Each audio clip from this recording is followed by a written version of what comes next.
with Potomac, it is really easy to get all caught up in like who's right and who's wrong and all that. But let's remember the most important thing about Potomac is that it is a cast of amazing characters.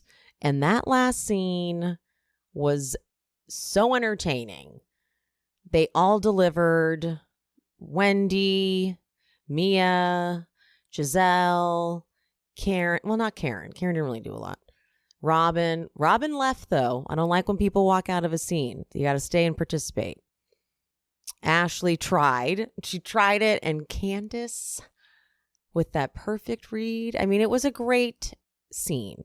So as much as it's easy to get bogged down with like who's right and who's wrong, let's just remember that this is stellar television. So here at She Speaks Bravo, we like to remind ourselves of that. So stick around for that recap. But if you are new here, hello, welcome to She Speaks Bravo, and I'm Emily. And I do recaps of Bravo TV and sometimes a little true crime. I'm going to be covering the Murdoch Murder Low Country HBO docuseries that just came out. That's going to be dropping this week. So if you like true crime too, I got you there. So subscribe, follow along, hit that bell. And if you're already subscribed, you know, love you, mean it. All right, let's get into this recap of Potomac. My name is Emily, and I have been watching Bravo TV as a form of self-care for over a decade. Needless to say, I'm a complete mess. Subscribe and follow along for painfully insightful recaps about Bravo, true crime, and other great TV. Hit that bell. Hi, Kendrick. Why, hello. How are you doing? Good. That was fun. What's up? I know. Was fun. I should get one of those marker. I should get one of those. I know. I should get one of those. Action. First, I think the first thing I would like us to talk about today, I would like us to address the comments we got on our last recap regarding Candiace. Yes. Let's address them because I was flabbergasted when you told me. If you haven't listened to my newest episode, Emily was my guest and we had a good old time. I'm assuming most of you listened because we've been getting nothing but nice things about it. So tons of great feedback on that episode. But we didn't last week. We were on vacation. I was on vacation. So we were on vacation essentially. Right. And so we didn't record last week. And so the episode that would have been 2 weeks ago now, I was blown away when I went and checked the comments on our YouTube video, which said things like, "I will not stand for all this Candiace hate." And to which I said, "Candiace hate?" Literally, I was very confused.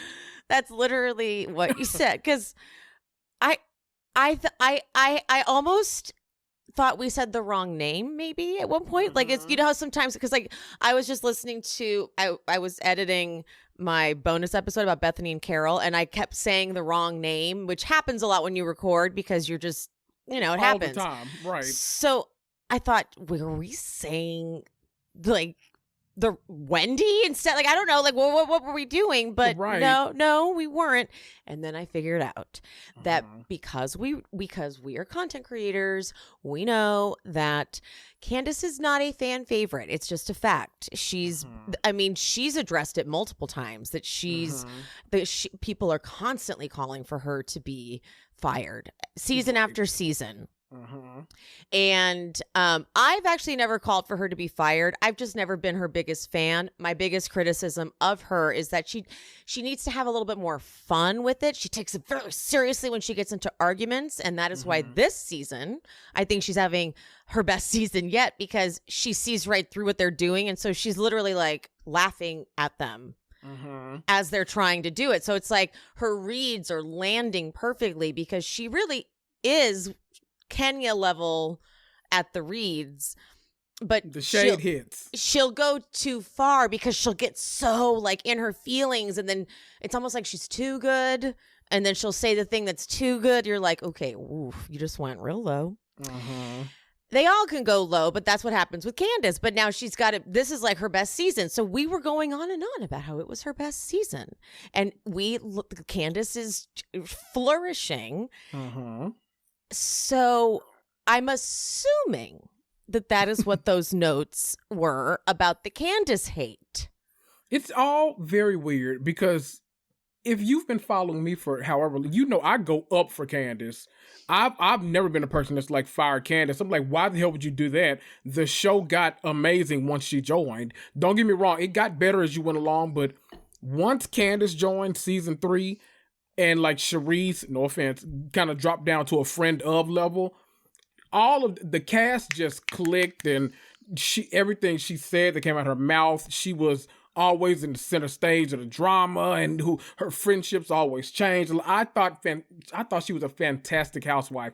The only qualm that I've ever really had with Candiace is that a lot of the time and this is me personally, because one of the things I was like, well, if I did say something like Candiace isn't a fan favorite or something like that, then that's probably the best compliment I can give her, because I tend to not like the housewives that are quote unquote. I'm always kind of on the outskirts, so I like the ones that do the work, and Candiace does the work. Yeah. So I've always rooted for her. My only issue with her has ever been that for a long time she really took issue with what I felt like could have been her lane. I feel like she could have been like the Kenya Moore type villain of Potomac, but I felt like she wanted to be the most liked so bad that she hated getting into that role. And I'm like, no, eat it up. That is everything you want to be. Now, Giselle is in that role too. She loves to play it. And that's why I love me some Giselle, because Giselle owns the fact that she's the messiest person on TV, and she's like, what the hell am I showing up for if I'm not going to be messy and get these scenes? Like, what are we doing? And then the people won't love our show. Like, I'm like, I respect that. I needed Candiace to lean into it a little more. And I feel like as time goes on, she gets this reality TV thing more, and now like the reads the reads have always been there, but like the reads are perfect, the confessionals are perfect, the way she interacts with everyone else is perfect, whether she chooses to engage or not is I feel like she's great. So Candiace hate, I don't get it. I don't get it. What? That's another one of those sound bites that I want to always use. Candiace say, what was the one that you said it was with? Was it Candies? It was during Atlanta. You had one that was really good. Do you remember? What was it? No, it was this. It was during this. Who's doing all this clapping? Oh.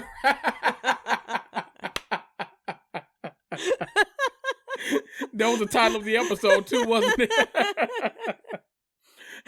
I thought it was you remember when Drew like messed up her ankle? Yes! I was obsessed with that sound she made for the longest time. So whenever something bad happened, I would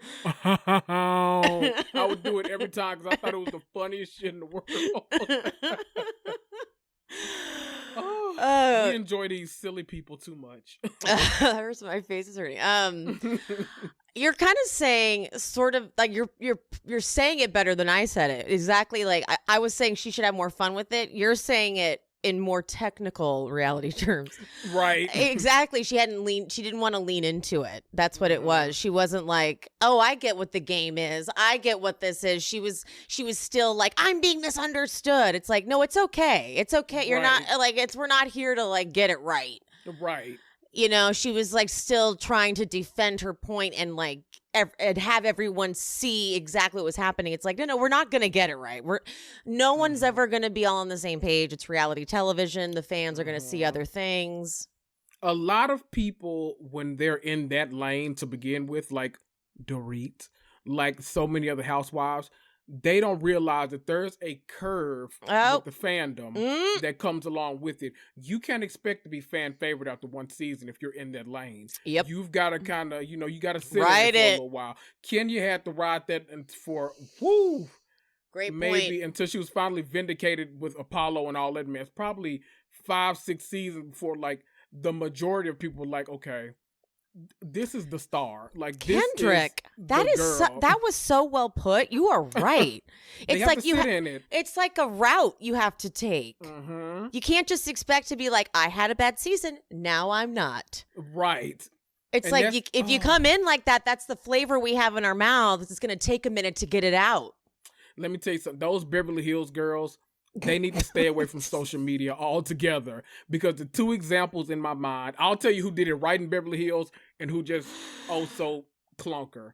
The clunkers were Dorit, because Dorit is boring as sin. I'm sorry, everyone. I know y'all love Dorit. I love Dorit in her outfits too, but she can go. So Dorit and Camille Grammer, both of them were like in that lane of, I can easily be the vindictive one of this show. I can sit in this lane. I got the money to back it up. I can do all of that. I can give you Cruella DeVille. But instead, I've read social media comments, and now I choose to be the fan favorite. I choose to be Cinderella. I choose to be Snow White and wait for the Seven Dwarfs and the Prince to come wake me up. All of that. But the one who did it right, even though she wound up getting fired because she did it maybe a little too right, was Brandy Glanville. I knew you were going to say Brandy. Brandy Glanville. She knew. She didn't try to change her mouth at all that entire time she was on there. We knew what Brandy Glanville was, so when she was going to be on this Ultimate Girls trip, we knew the Brandy we were getting. We got that Brandy, and now people are rooting for her to be back on this show because of the current cast that they have on that show. Mm-hmm. Brandy did it right. So many others do it wrong. Candiace, girl, you're getting it right. You're getting it right now. It's finally clicking with you, I feel. All I need from Brandy is for her not to get as fucked up as she does. That's all I need. It's like, it's not fun to watch her be like so fucked up. It's that fine line that her and Dorinda don't know. Yes! They don't know where the finish line is, and they're already like trying to tear down the tape before the race has even started. Like are. Because she has great reads. She can be so funny, but then she gets so sloppy, and like the words that start coming out of her mouth, you're like, "Oh, go to bed now. Start tomorrow. Right. Just reset tomorrow. We'll just start back at 1." Person in real life. We all know that person in real life, and it makes it. Because I've had to babysit that person so many times, it like just it makes me uncomfortable immediately. I'm like, make her go to sleep, make her go to bed, just make it stop. Make it stop. So to make it clear, we like Candiace. It's just unfortunately that is just the reality in the fandom, is that she was not a fan favorite. Like every single comment that I get right now is, I can't believe I'm rooting for Candiace. Mm-hmm. And I'm going to tell you guys, it's the smallest percentage of people saying, I've always liked Candiace, because that's just how she read. And it's not a bad place to be a villain, but still on the show all these years. Right. You're still booked. There's a phrase I remember from when I was still acting. It was like a weird, cheesy acting class I took. And the guy said, don't be afraid to be typecast, because the second part of that is cast. And so it's like, don't be afraid to be the villain, because you're still on the show and you're still there. But she, like you said, she didn't lean into it. She didn't want to be the villain, because she was like, but they're the villain. It's like, they are, but like, Giselle's leaning into it and she's not upset about it. Right. Potomac is honestly the perfect cast of villains. It's almost like everyone on there is a villain in their own right, which and that's we what will makes see. It so fun. Yes. as we do this recap, we will see. Yes. Since we didn't do last week, I'll just touch on it lightly. Okay. I have a little bone to pick, because I have to say last week and this week was kind of a lot of filler scenes, because when I went to like take notes on it, I'm like, not a lot happened, but we got enough good stuff. Okay, so last week was not all fun and games. I thought it was interesting that Juan said he would apologize to Giselle if he was in Chris's shoes. I found that interesting. He was like, yeah, I would say sorry. Like, if it made her uncomfortable. I'm like, okay. I wonder though if that's because he knows Giselle. Right. And you know what I mean? Like if he's like, that's my girl. So I would say, sorry. One of the things I've been grappling with this season is, because we talk about the fandom affecting this show a lot, I haven't been able to tell if people like genuinely just think that Giselle is doing this as a storyline, or if they find her to be the villain so much that they refuse to acknowledge that she said she felt uncomfortable. Because usually when, someone on TV says they feel uncomfortable in that situation, everyone's like, no, she said she's uncomfortable, you should apologize, end of story. But since it's Giselle, I can't figure out if the fandom is just like, no, you're doing it for a storyline, or if it's genuinely just like, no, that's Doesn't not how it it's gonna feel like it's just for a storyline though? For me, it makes it kind of like the way everything's been coming out, like with Mia adding on, with Ashley adding on, it feels like it's all like a really big farce. But I felt like Giselle not wanting to say anything at first and then saying it because Ashley said something, I gave it a little more credence than we don't give Mia any credence in this. They've proven Mia wrong, and Mia had to be reminded of her storyline and everything. It's a mess. Oh my God, that was bad. We'll get to that, but and Ashley too, because I feel like all of us are looking like that seems pretty innocent with that. And so if I had to choose one of the three, it would have been Giselle. But even saying that, I'm like, I don't know. It feels like to me, everyone in the situation is making it much bigger than it is, including Candiace and Chris's side. Like everyone can just like make this go away so easily, but everyone is kind of choosing to. And I get Candiace and Chris's side, because now it's like it's not just Giselle anymore. Now half of the cast is saying you're creepy, and so now it's like, okay, I got to defend my name. Like this is way too much. But I'm also like, all of this could be so squashed, and we can move on to literally all the other like 19 feuds going on this cast. So I don't know. It's a lot. It's a lot. Yeah, I think that the initial reaction was like, this is just for cameras. Mm-hmm. And so I think it's hard then to switch gears and go, okay, look, if you did feel uncomfortable, I'm sorry. Mm-hmm. I feel like once you feel like it's just made up to make me look bad on the show, I feel like it's hard then to go, okay, let me take a step back. If you did feel uncomfortable, right, I'm sorry. Because then Giselle will be like, that's all I wanted. See? That's it. Right. That's all I want. It's like, did you though? Right. Because we could have done this way before we did the cameras. And my oh my God, my dog just making all kinds of noises. But my biggest thing with all of this is, I too, like, I was kind of like, I was on the same side of like, okay, Giselle is trying to like progress this story forward. Yeah. Like she's doing what Giselle does. But it got to a point where online it became something that she wasn't saying. And then it was like, oh, because it went from like her saying she was uncomfortable to somewhere out there, like Chris and Candiace started saying, like, they started using like other like bigger words and phrases, to where I was like, whoa, is that the implication? Is that what was being said? Like, are we seeing that in future episodes, or like what's happening with that? So it's another case of like, it just, y'all can make this go away. Everyone can make this go away. This could be as simple as like Chris just saying, I'm sorry, Giselle saying, all right, let's move on. And we never have to think about Chris being a creep anymore, because no one is on Ashley and Mia's side when it comes to Chris Bassett. Like, no one believes anything they're saying. No one. So this seems like something that can go away super easily. For Giselle, yeah. The Giselle part, yeah. Absolutely. The Giselle stuff, for sure. Yeah. Mia's is gone. No one believes her. Literally. The joint statement that Ashley reads off when they do the montage, like she reads off and the producers are like, there's zero way we're gonna make this romantic and sweet and like loving. We're going to show all the embarrassing moments of your relationship. Ugh. That was brutal. It was very brutal. My God. It was like, let us remind everyone that we're not sad about this at all. And in fact, we're kind of confused when Ashley makes it seem like we're supposed to be sad. Right. Are we supposed to be sad? No. No, because we're not. We're not at all. No. Sorry. Family fun day. I think it's fair that they dragged Robyn for the lack of flair. I think it's fair. I have to say something, Kendrick. I don't think you're allowed to say anything about Robyn anymore. Oh, because she's been on? Yeah, you can't. It's bad for business. Nope. I know. I have to be fair, though. I have to be fair. You know, everyone expects me. I'm always the person that's like, you got to be fair with everything. So, you know, I will steal I don't everyone. know if can you? Like, I think I might just bleep it out for you for the sake of your business. No.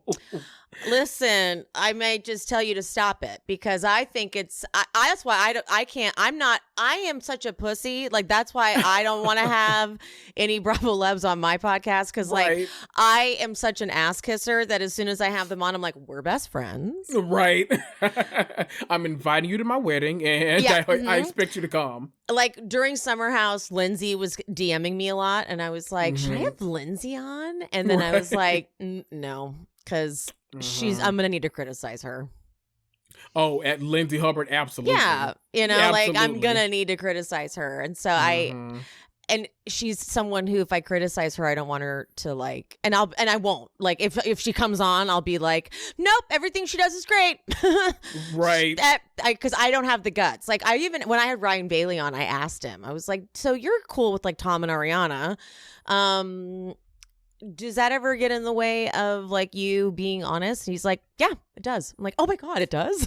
Like, see, it does for a lot of people. Like, I know, I'll use like Funky Dineva as an example. Like, he's really good friends with like Candy on Atlanta Housewives, and he's really good friends with Quad on Married to Medicine. And he said publicly, he's like, I know y'all expect me to read Candy down for some of the stuff she does. He's like, but that, like, she's giving me so many opportunities, I'm just not gonna do that. Okay. And I'm like, I kind of respect it. Like, I there are some things I would just avoid altogether, but I respect that because, yeah, dude. I mean, you got a personal relationship with her, it's not worth ruining it for laughs and kikis. Like, what's the point? Robyn, though, what I do love about my Green Eye Bandits, they don't care necessarily what you're saying about them. They just want you talking about the show. They literally want. That's a big deal. Yes, they want what's best for the show. So that's why, like, the reason like they like my memes and stuff is because they're like, we don't care if you make memes against us or about us and all this kind of stuff. We're just happy that y'all are like making content about the show because for so long, the Bravo fandom was just ignoring Potomac. And it's like, why are y'all? It took like a physical altercation, and it took us like fandom like saying like, okay, season 3 and season 4 of Potomac are like the golden standard of reality TV. Why are y'all not watching the show? And we had to like drag and pull teeth to get people like into this show. So I think that cast in particular is just happy that they've kind of like become the Cinderella story of Bravo almost, because it was like, we want to ignore you guys, and now like we consider you like next to Married to Medicine, we consider you guys like our, what's it called? Our old reliable almost. Like we can always count on you to deliver on the season, for everyone in the cast to actually participate, like all that stuff. We can count on you guys to where we can't count on a lot of other shows on Bravo, okay? I'm so glad I didn't join the Potomac world at the Monique Candiace fight, because that was not the... Like when Pia told me that's when she started watching and that she had never gone back and watched the earlier seasons, I need to follow up with her ass. Did she fucking watch? We're recording a true crime doc tomorrow. I'm going to be like, okay, I have not checked in. Have you fucking watched Potomac? Right. What are y'all watching? We are going to be... HBO, I should... Yes! How did I guess? Because I haven't started it yet. You know me and you, we're like the Unimind when it comes to We are! So okay. Yes, it's good, Kendrick. Okay, it's good. It's only 3 episodes, right? It's only 3 episodes, and there was a 2020 special on the Murdoch family, and it was not good. I was very disappointed in it. So I was like, it was so not good that I was hesitant to watch this, because I was like, I don't even know if it's that exciting. HBO kills it with the true crime. Like, they kill it. Although, you know what I'm not enjoying, and I didn't enjoy part 1, is The Vow. The Vow. I never did even start part 2. I was like, okay, this is dragging on too much. Like, I was obsessed with, like, when they finally got into it, I was like, okay, this is bananas. But I was like, it didn't need to take this long. Girl, get out of here. Right. Oh What are my we God. doing? But part 2 is equally slow. So you can even just like skip to the one episode they finally got to now. Like it finally got, I think this is episode 4. I'm like, thank you. You could have just, whoever is doing it, I need to look and see who like the director is and who, because they need to learn what we want to see from, because I feel like they think we want to be in the cult. Oh. Because they give too much like Keith Raniere talking about like doing his Keith Raniere shit. I'm like, I don't actually need this footage, you guys. I don't need to hear him talking his stuff. Get to the part where he's been in prison and get to the part where they're all against him. Please, Jesus, stop making me watch this shit. It's too much. See, like, it's that's a really show that like slow. It's terrible when networks don't, and they're a big streamer. Like, that's what's even crazy. You would think that they would know that like some things, as opposed to like giving it to us week to week, you really need to drop as a binge, and that's probably something that needs to be. That does not need to be. Thank you, because they really do not need to keep teasing us. Just drop it all, because I don't need to wait a week. Okay. Right. Oh, that's something you can easily lose interest in. I'm like, okay, you know what? I'll come back after the season's over. Like 100%. That is not appointment viewing at all. That is a binge. Give it to me all right now. Yeah. As where like White Lotus, for example, they can do that week to week. I'll wait. I enjoy it. That's fine. That's cute. But not that. No. Like whenever they're like, ooh, next week, I'm like, if I remember, I don't fucking know. Right. Jesus. It's just because I happen to be on HBO that I'm like, oh, the next episode's on. Let me ask you something. And this is we've gone all the way off of Potomac, but we always do. We always do. Have you been watching Unsolved Mysteries on Netflix? Okay, so I have not gotten back into it, and I keep forgetting because every time I go on to Netflix, I have something else I wanted to watch. Oh, I've just finished watching. That's right, I just finished watching Dirty John, which that's right. I gave it a C. You know, I never watched it, but somehow I know like the entire cast. I don't know what that's about, but you know. I'm probably not going to get into that. I give it a C. Eric Bana's great. I give it a C though. The problem with that story, because I listened to like multiple podcasts on that story. The woman who gets conned and her daughters, they're very annoying. They're not very likable protagonists. No. Yeah. So so like when they do things, you're like, oh fuck, that's right. You're so annoying, and so like it's hard to feel bad for that lady. You know, you're like, yeah, you. I'm not gonna say any names or anything, and I hope nobody like tries to dive and figure this out when I talk about it. But you've just tempted everybody. I know. I hope nobody don't use this against me. Don't pull clips or anything. I'm gonna try to be as vague as possible. But I remember watching. This is such a bad example too. But I remember like finding out all this information, you know, about this certain case. It was a really big case that we were all invested in. We were all rooting for this person. Like, we're like, no, take this person out of jail. Like, this isn't right. This is the justice system gone wrong. Like, all this kind of stuff. The person winds up getting out of jail because, you know, all the evidence and stuff, you know, it worked in their favor. And then a documentary came out, and I was like, "Oh, you might need to be in there." Like, I know it's so bad to say, but I wasn't gonna say anything. Wait, because like the evidence, you made it seem like you were like, "Wait, you might be guilty." Oh, like, shut up! The stuff like, you know, that people were putting on social media, it was like, "Oh my God, this is the most heinous thing ever." But then like when I watched that, like there was this big documentary about it, I was like, oh.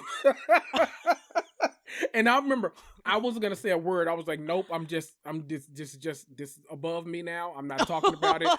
My best friend messaged me because we both watched it the day it came out, and she goes, should she be out of? Oh, no! Should this person be? I was like, now we all know. Now we're like, oh. Damn it. It was a mess, but congratulations to that person. I'm very happy for you. I'm dead. I'm Ooh. dead. Oh gosh. My brain is going through a catalog. I'm like, I hope nobody figures it out. I'm not. I will not be confirming anything. No guesses will be confirmed. You'll all No. you can waste your time in the comments trying to Yes. figure it out. But guys, listen. Nope. Oops.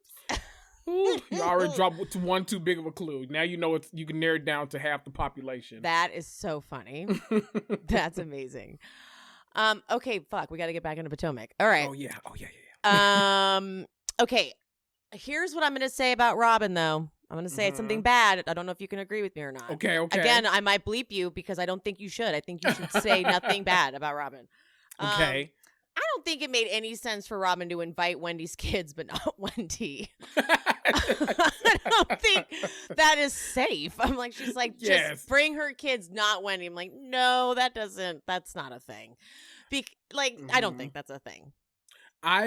This entire situation to me was kind of dumb because one, it was like she admits, like she's like, I know I was going to get bad press for like not inviting her, but we just got into an argument. I'm not inviting her to anything. I'm like, I get that. I wouldn't have either. Yeah. Doing it in front of everybody though, that was a bit of a thing. Yeah. But then Wendy like goes and like she does Carlos King's podcast and like all this stuff. She's like, I was in the car in tears because my children were attacked and like all this kind of stuff. I was like, okay, girl, like we get a little too far off course now. Like I didn't think it was nearly all of that, and especially since you don't like Robyn don't like you, I would think that someone as smart as Wendy would be like, girl, I'm not going to this shit and it being over. Like, why would it be that big of a deal? I don't think your children were attacked. Right. They weren't literally there. Right.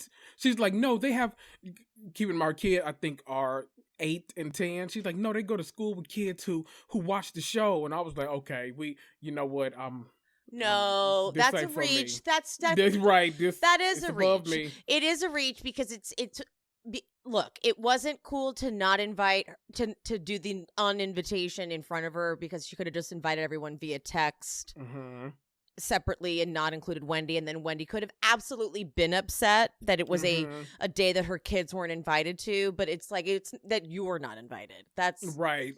But, that is a bit of a reach. It is, in my opinion. But Carlos King, he said the perfect solution to this would have been that Robyn made Juan come, and then Juan invited Eddie and the kids to go to this. So that way Wendy doesn't have to be there, and still, like, since Gordon was there, and, like, the guys were in the mix, because, like, Jacqueline's guy was there, and it seems like the best thing would have been to, like, let the men play it out and then have the kids there that way if it was about the kids, really. To have them still be able to be there, but then Robyn and Wendy don't have to make up. What did Wendy say to that? I don't remember what she said. I think she said she would have respected that. That's what she said. Okay. Well, yeah. But Juan didn't even go. No. Juan was not there. No. Juan was not there. Nope. My favorite is Karen's very amazing performance when Charisse shows up. First, the mask goes on. I was like, oh, she's going all the way. She had to play the long game. She's like, I can't just immediately be sick. She's like, hold on, I need to go into I will be like, mask it up, okay? Mask it up for like, I don't know, maybe 10 minutes. That way you have a visual representation of my illness. They'll catch it on camera. Yep. Yes, see? And then I've done that for long enough to where it's like, clearly you guys can see I am too sick. I must, please walk me to my car. I'm going to leave. Wow. Yep. Yeah. So it got to the point where I was concerned about her health. Like, I was like, we've gone from what? Her saying she had a 102 fever to bronchitis. It was a lot of transitions. I was like, we have not seen. She has not coughed once. She has not sniffled. No.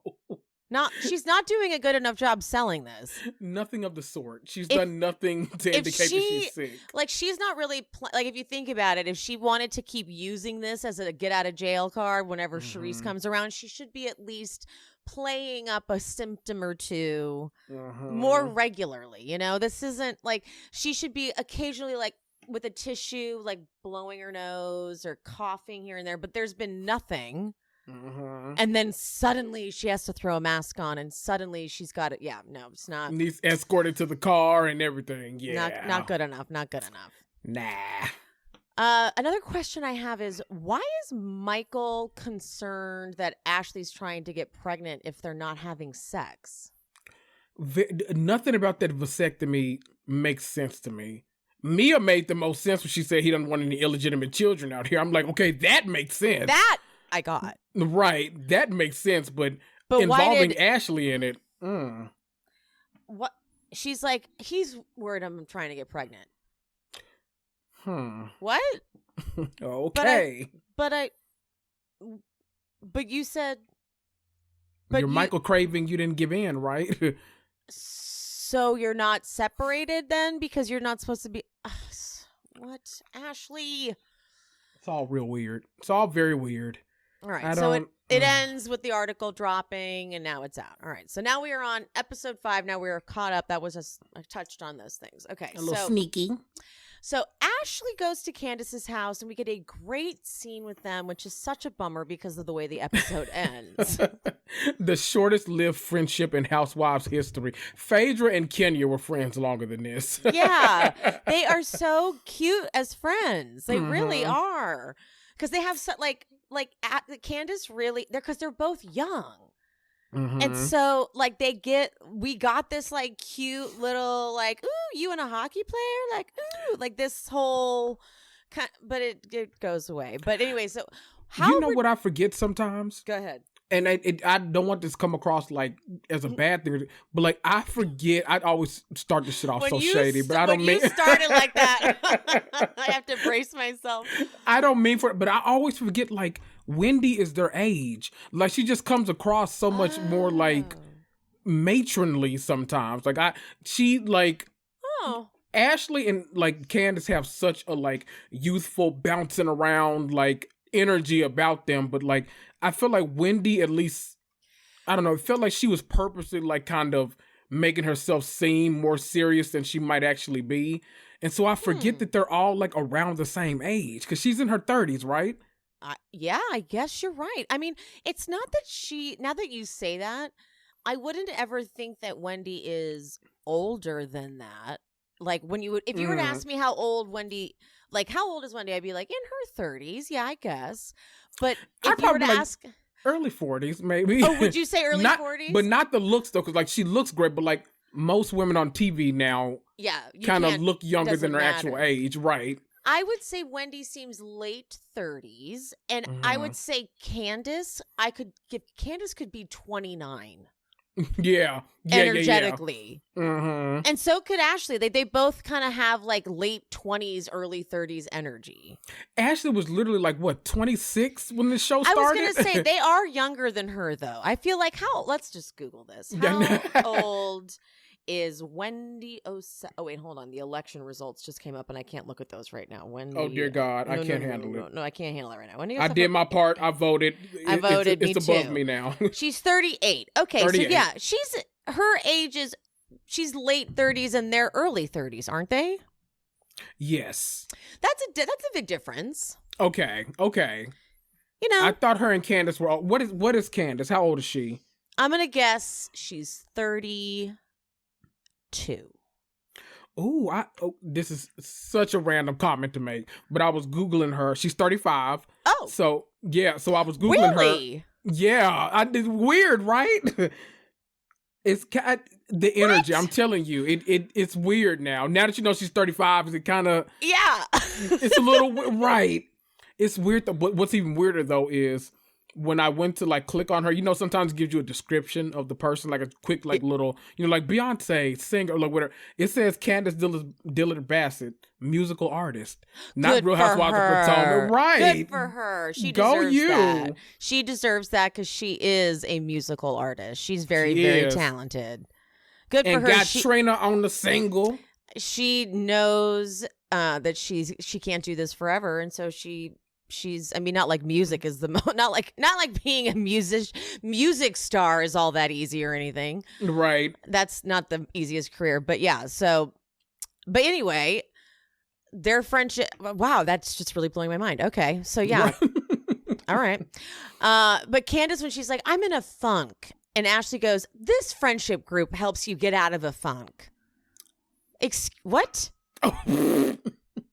What? I don't know about that, but.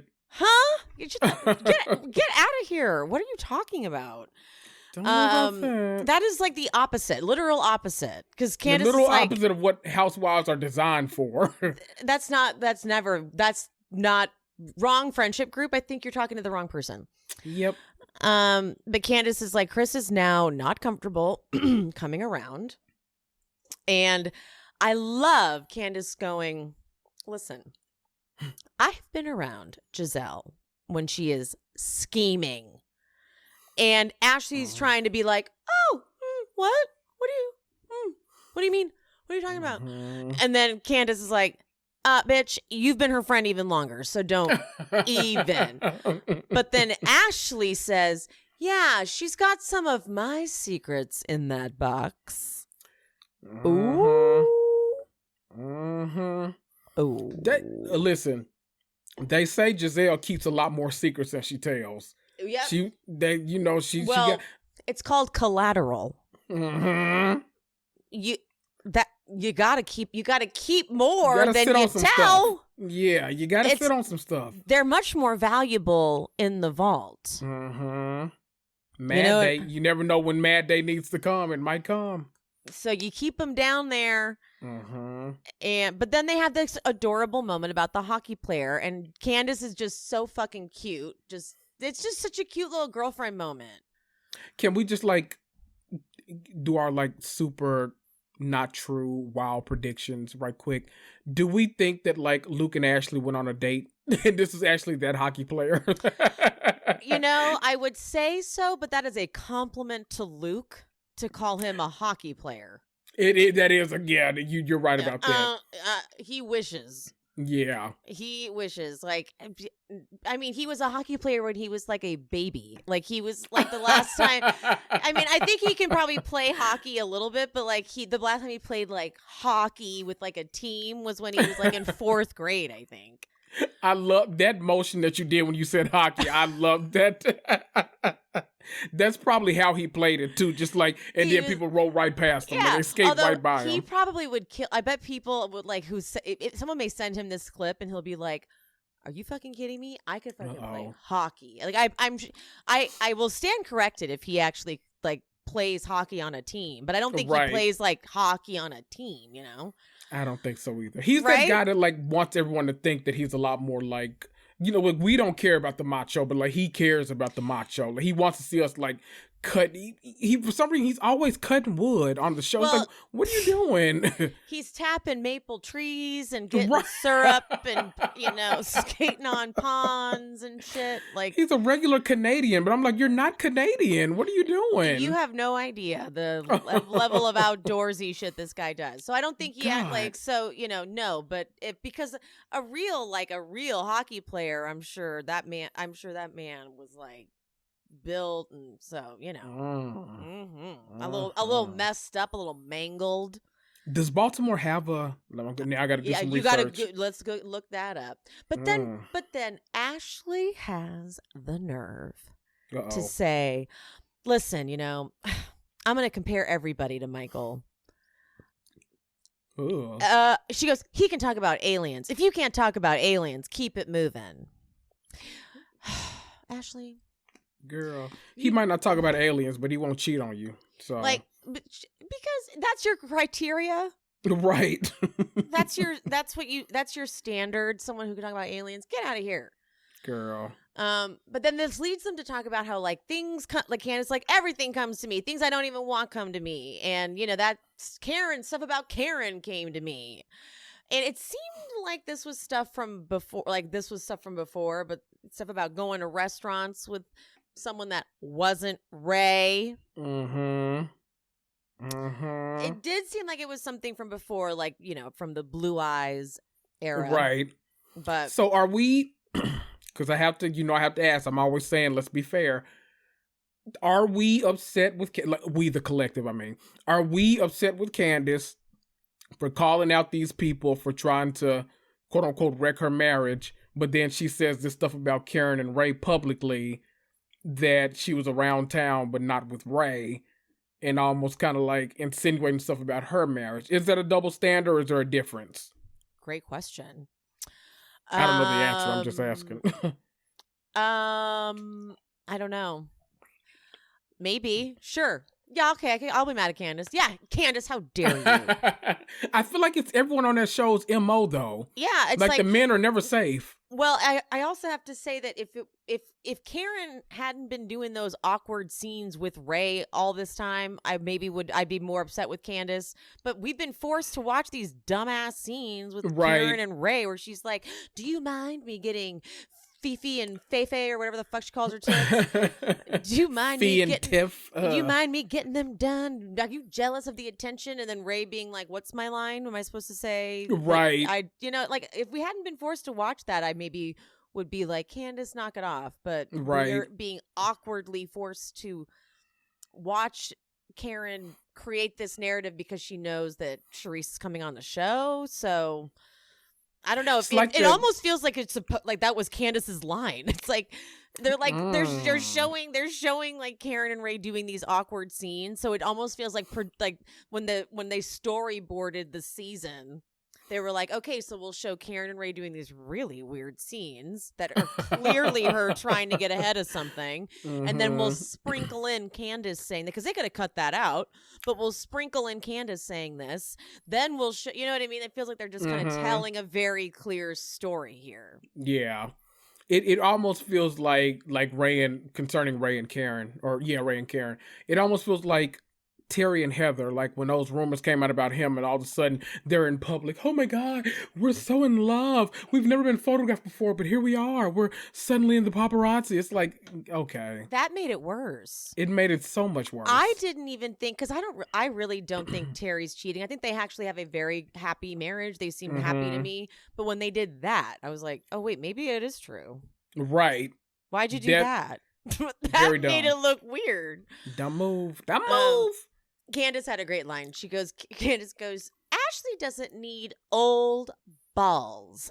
She deserves young, tight balls. I'm going to manifest that for her. And you know what? She's right. She is indeed. She is so right. Uh-huh. All right, so now we go to Mia and Gordon and their little family dinner, and she's like, where's the runner on this table? I'm like, okay, girl, we know that if there was no cameras, you wouldn't care. Right. She's like, we have to have a centerpiece. I'm like, okay, relax.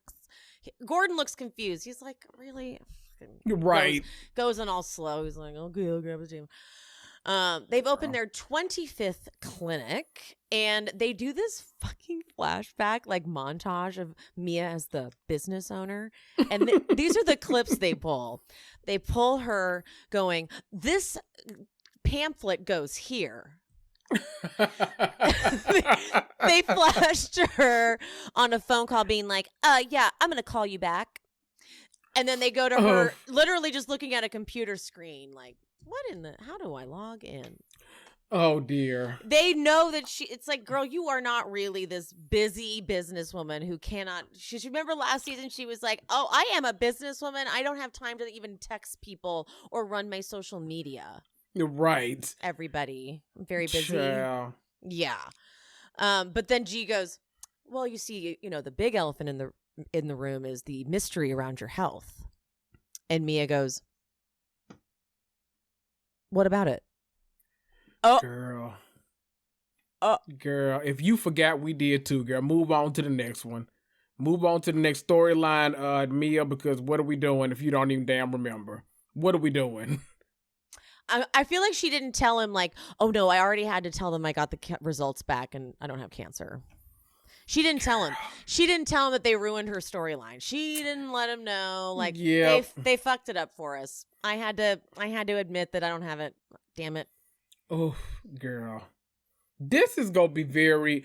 See, I know people are looking forward to like all this other stuff at the reunion. This is what I want to dive into. I want someone to ask Mia, okay, I need a timeline. Tell me what they were saying this day, what was said this day, when did you get these results, what were the results, what happened in the end goal. I need the entire timeline because this is, what are we doing?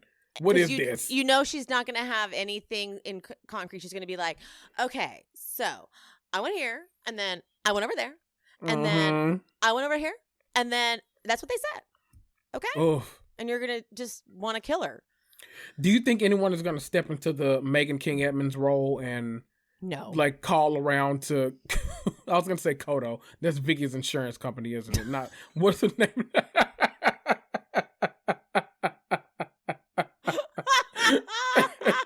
What is the damn clinic? Whatever clinic she called to get Brooks' information. Fuck, it's on the tip of my tongue. Oh no. Because I can see her like I could see Shannon holding up the letterhead. The thing. She goes, this is a thing. God, everyone who's listening or watching who knows it is screaming. They're like, I know. This? God, for all of you who know it, this is what a... Oh, God, sorry, guys. It'll come to me in a second. Drop it in the comments if you're watching on YouTube. Yes, drop it in the comments. How do I look it up? How do I look it up? God. Damn. St. Francis? No. No, this is what from Hodes? Hodes? Hold on. How do I look it up? Okay, RHOP. What do I Brooks? Cancer scan? Yeah. Explain. Hold on. I feel like I might get it. Okay, faked medical records. Hold on. After minute he forged medical records and an exclusive tells people made him subject of ridicule. Okay, hold on. Let's see. City of Hope. Yep. City of Hope. Okay, that was that we weren't gonna be able to move on. Sorry, you guys had to sit through that, but we weren't going to be able to move on. She goes, this is what a scan looks like from City of Hope. I just could not believe in 2022 someone has probably seen that episode or that season of Housewives and it's still, you know what, let me not. Mia, I'm not gonna do this to you. Mm-hmm. I'm gonna wait till we get to the reunion and see what's going on, cause yeah. But anyway, the point of this scene was for her to say, I'm going to invite the girls to Miami. And she's got a connection to Miami. Her adopted mom lived there. They do a old school photo of Mia. And I was literally like, wait, where is Mia? Right. Girl. And then I realized that the only one not blurred out was supposed to be her. And I was like, that wasn't no damn Mia I knew. What? And then she tells me an unnecessary story about them having sex on the beach. The problem with this is like, it's Gordon. Yeah. Like if Tamara was telling me that story about her and Eddie, I'd be like, I need more details. Mm-hmm. There are so many other Bravo Leb couples that I could totally hear this about, but I'm like, oh. Yeah. I don't even want to hear her having sex because she just talks about it so dirty. Ugh. Didn't she like started off by saying he was married when he came to her? Child. So what the hell are you talking about? Get out of here. Ugh. Let's go to a happy place. Giselle and the girls at the nail salon. Yes. Always my favorite scenes. Oh. This scene could not have been like it was everything we love from them. The twins are turning 16, so they're talking about how Giselle only has 90 seconds for her speech. She's like, that's 45 seconds a kid. But then she starts mocking how Jamal will do the speech. Adore. A is for admiration. But they're just laughing. They love her. Mm-hmm. The three of them love Giselle. Yes. Yes. We don't know how they feel about Jamal, but they love their mom. They definitely love their her. mom. Yes. And she loves them. Like, I wish we had gotten that spinoff. I really, really think we missed out on some amazing content. That's the one we would have needed instead of that Karen on a farm. That fake ass show. Whatever. Yeah. That very staged for TV show. That's not authentic. Yeah. That's what we don't like. Because, we didn't even talk about Family Karma. That's why I love Family Karma. Because when you watch Family Karma, it's so genuine and authentic. Like, there's that scene in Family Karma where Anisha goes to Brian's room the next day after, and it's just like he's in his bed and he's like, oh my God, I have to talk to you, but I got curved. And he's like, and it's just because they're real friends and they're real relationships. It's a real community that like grew up together and knows it's all. God, I love Family Karma. If you're not watching Family Karma, go back and watch the first 2 seasons. Oh, it's so easy to watch. You will not regret it. It's such an easy binge. And the thing about it is it's family karma because the whole the aunties give you content. Like, you'll think at first, like, when you're watching it, you're like, oh, why are we getting an auntie scene? And then you're like, oh wait, never mind, you want all the auntie scenes. We love some Lopa. Yes. You have no idea. Brian's mom kills me. I love that bitch. She is so I love his mom and his dad. Yes. I watch Family Karma, please, because I need more of you to watch it, because if more of you do watch it, I will do full recaps of Family Karma. Yes. I love Family Karma. Oh my God. I didn't have time to finish making my post. I'm almost done with it, but I want to inject it into my veins. I gotta start doing Family Karma content this season. I think I do. I love Family Karma. They are like one of my go-to. If I could have, like, I hate that they came on like as Married to Medicine was ending, because if I could have a night of like those two back to back, that'd be like that's golden for me. That would have been better programming. That would have been much better programming, actually. I know you guys, and the first episode was this gorgeous Indian wedding. Yes. It's a treat for your eyes. Like, your eyes are just like, it's beautiful, it's gorgeous, there's activities. Oh my God, it's so good. It's a great cast. Amrit, you guys, you have to watch. If you have not watched last season, you have to watch last season, because when he comes out to his grandma, and it's literally, I have to say, historical television. So please watch it. Oh my God, cannot hype it up enough. Like, it's so worth the hype. It is. I forgot about, there was one scene, I don't know if it was season 1 or season 2, but one of the, Anisha's grandpa is so funny. The scene where he sent her the email, he was like, if you're coming over here tomorrow, you may bring me a chicken sandwich from Wendy's. Like, what is this? Like, what are you talking about? And of course she has to go by Wendy's and get him the chicken sandwich, because she's going over, that's grandpa. You got to bring grandpa's chicken sandwich. And it's an email. It's an email, not a text message, an email that thank God she saw before she got over there. I want to be adopted by Amrit's parents. Like, I am not even joking. You guys, so like, we literally see his mom like come to terms with it on camera. It's just great TV. Y'all gotta watch. Like, I was bawling that scene when he came out to his grandma. I mean, like, I've probably watched it 7 times. It's so I'm not even exaggerating. Like, so tears. Good. It's so good. You guys, beyond. All right. Keep going. Robyn goes to the attorney to talk about the prenup. Literally, this is the note I have for that scene: infidelity clause. That's all I wrote down. So Donnie was very upset about the wig that she had on during that scene. Very upset about the wig. Did he text you? Yes, he said he gasped when it came on. I was like, what the? And then I remember, I was like, well, yeah. I like it when her actual hair is like the dyed red. I love that, but yeah, that wig was. Yeah, it was actually. Best. Now that I think about it, her with red, I don't like it. I prefer her blonde, like her confessional with the blonde. Ooh, she is. It's like and she's got it's like a bluish, greenish. It is. Those are her colors. Yeah. the blonde with the bluish green, those are Robyn's colors. Mm-hmm. She's not an autumn. She's a summer. I am She's not a summer. either. I am not either. I am not. Yeah, an you just autumn. gotta. You know what you can know. You know what you can rock. Don't try to go against your color type when it comes to like when someone tries to put blue on my like when I've gotten my makeup done. Mm-hmm. When I see that blue coming from me, I'm like, get it away from me. I don't do cool tones. I don't do cool tones. Okay. Mm-hmm. I also haven't gotten my makeup done. I don't even know how long. Like, I have literally no idea when the last time is that I let someone touch my fucking face. Right. I'm so picky. I'm like, get it away from me. I will do Right. someone's makeup before they can touch my own face. It's all right. You can't trust everyone. They don't know. No. Okay. The fucking flower picking on the clearly coldest day ever. Change the plans. Yeah.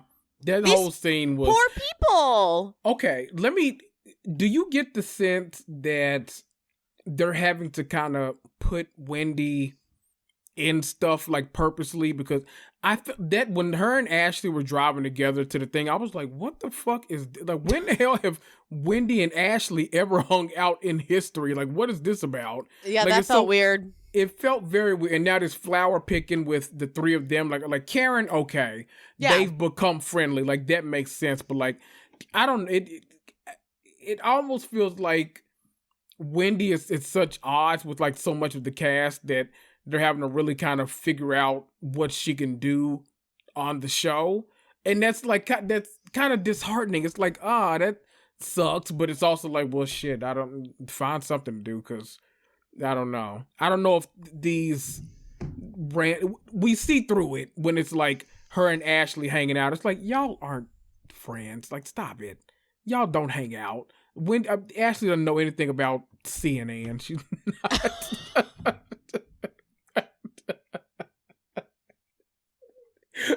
not. I'm just saying, she doesn't know anything about, like, what are y'all talking about? What are y'all doing? Yeah. That is kind of, I think, the problem that Wendy has had on this cast in general. Yeah. Is that she doesn't necessarily, like, gel, period. Mm-hmm.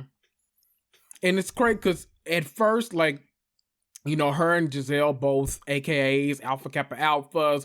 They're the pretty girls. Like, they could hang out and all this stuff. But then last season, that shift came and they just never came back from it. So it seemed like the entire rest of that season was like her hanging with Candiace when she was around or her trying to get to know Karen. Like, there was no one else on the show where, like, she was beefing with Mia.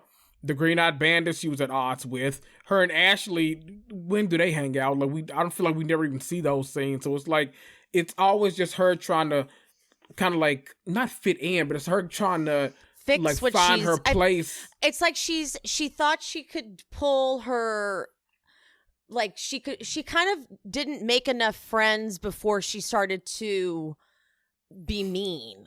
Yeah. And you know what? Like, for all the Love and Marriage Huntsville watchers, it's kind of the problem that Melody on there had because, you know, Melody ends a friendship really fast. Like, she falls out with the girls really fast. But what's hilarious is that every time she falls out with someone, she brings someone new onto the show. And Carlos is like, yeah, bring her on. Let's put that person. So then it's like she has another friend. So it's almost like... That's kind of a good tactic. Yeah. And it's almost like Wendy needs to like be able to pick the next friend up for the show. Like, she needs to be able to bring on someone that she can show up the scenes with and shoot with and stuff because, or they need to do more with like her and Karen. I mean, not Karen, her and Candiace, because that's a genuine friendship. I don't know. We just need to see more of that because otherwise it's literally just like her going places, like her going to meet Peter, her going to the doctor, her doing this. And it's like no interaction with the cast, which is weird. Well, I'm interested that Ashley's up for these scenes. Like, it says a lot that Ashley's like, I'm okay, I'll do it. Like, that's fine, I will. Ashley always shows up to work, though. She's the one that's going to absolutely show up. It seemed like this scene was more for Karen and Wendy. Mm-hmm. Because Karen wanted to bridge that conversation of like, okay, your kids weren't invited to Robyn's family fun day. How'd you feel about that? And then Wendy was going to bring up the burn thing, the burn, whatever it's called. And it's like, and Ashley was going to be there to say, like, well, this event was just weird. This it was. This thing is like, if it's gonna be this cold, then because then the ladies like, here's how you pick this tulip, and they were like, okay, like we're not gonna be picking any flowers. Like, right? Do you have a blanket? Like, what the hell are they picking them for? Yeah, just for the house, right? Where are you taking them? This was only going to be cute if it was like a crisp fall day, not a freezing cold. It's probably going to snow sometime soon. Right. Day. So very weird. Like change it. Go to lunch. Right. Go to lunch inside. It's like the good go-to reality TV thing. Just go to lunch. Yeah. Go to lunch. It's like they had it booked and they you know what? Because now that I know a little bit more about how production handles like. So they do these things. They do like trade outs and stuff, and it's kind of annoying. So they may have like had a locked in situation where they like had to do it. I don't know. I felt bad for them. It was uncomfortable. I was like, get them back in a car. I don't know. It was so cold. Child. And it was windy. They managed to eke out a little bit of dialogue though. Right. So Karen does bring up the whole family fun day thing. And so I was impressed that Wendy could even say this in her confessional. She says, I receive that I have the tendency to be condescending. I had to rewind it. I was like, did she just say that? Right. And then they did the flash sideways to the drinks that were with all the girls. And it seems like it's Mia, Wendy, Ashley, and I guess that's Jacqueline. Is that who that was? I couldn't tell. It was. Mia straight up says, people think you're a condescending bitch. Girl. And I'm surprised Wendy didn't freak out. She's just kind of like, yeah. She smiled, and I was like, "This is kind of huge." Like I am always down when someone can go, "All right, look, I'll take this in." That's a huge, huge thing. And Ashley then tells her, like, you go into this mode where you do these gestures, and it conveys like as being condescending. I'm like, okay, so she's taking in this note. Okay. So then Wendy's like, look, I'm going to send a group text and let everyone know. And Ashley's like, are you sure? Are you sure you're going to send a group text? And I thought that Wendy's reasoning was she was like, no, that way the language is the same and no one reads into it. I was like, well, that's smart. Okay, fair. Because when you get a text message and like you read it, and if you're mad at someone, you read it in that voice, like, oh, hey. Right. Like you can't help. I want to try Kendall Jenner's 818. Exactly.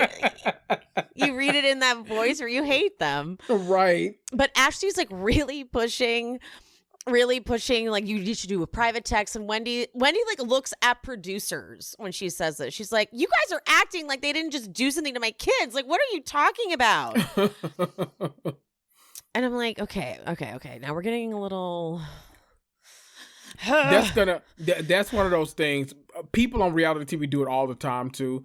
When they find like the way to turn something like that, like bring the kid, it drives me so insane. Cause I'm like, I'm with you like the first 3 times, but after 4, 5, and 6, I'm like, girl, we gotta get it. We gotta get it together. We like gotta hone it in. You weren't invited to an event. That's it. Right. It wasn't like your kids were like, and you were invited. It's like they didn't even know. Right. They'll be okay. They didn't know. It was about you. It's like you're feuding with the cast member, fine. I'm like, for FYI, like disclaimer for all the fans listening and watching, I'm going to literally be on like, but I'm going to go back and forth on all of these issues. Like, I don't like throughout this prerogative. The rest of this recap, it's not going to be like I am just one side or the other. I can see nuance. So before I'm talking to you, YouTube, before I'm looking right at the camera, before you guys start going into the comments and writing like, you're wrong, wait till you get to the end of this episode. Yeah. Because trust me, that like you have no idea where I'm going. I'm not on a team at all. Mm-hmm. Potomac is making people crazy. It always Potomac and Jersey. I don't know what happens, but because like Beverly Hills, we're usually all pretty much on the same side. Like, so it gets nasty because of like the cast, but like not because of like the fans, but like Potomac and Jersey, people are so split all the time. Yes. That it's like, girl, I'm ready to. I want to go home. Like, I don't want to be here anymore. Like, I love watching the show, which is such a funny thing because like Beverly Hills, I didn't enjoy watching it. No. As where Potomac, I'm enjoying watching and recapping, but then I'm like bracing myself for the people freaking out. Right. That I don't like hate who they hate. Mm-hmm. It's like I can just like they're all very entertaining. Yes. And to be honest, this is a tiny issue at the end of the day. With a solid cast.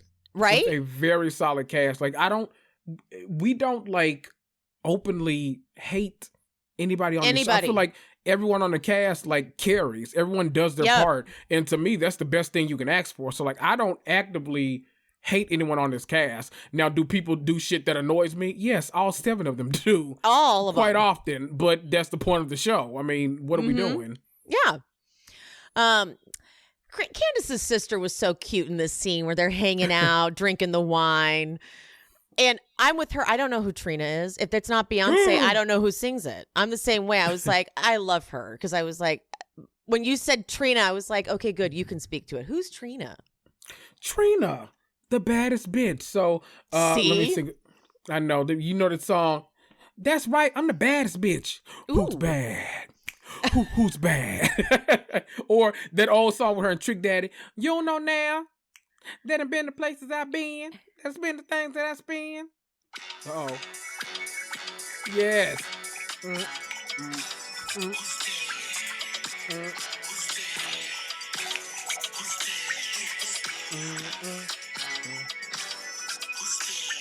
You gotta stop it though, because the lyrics are nothing friendly for YouTube.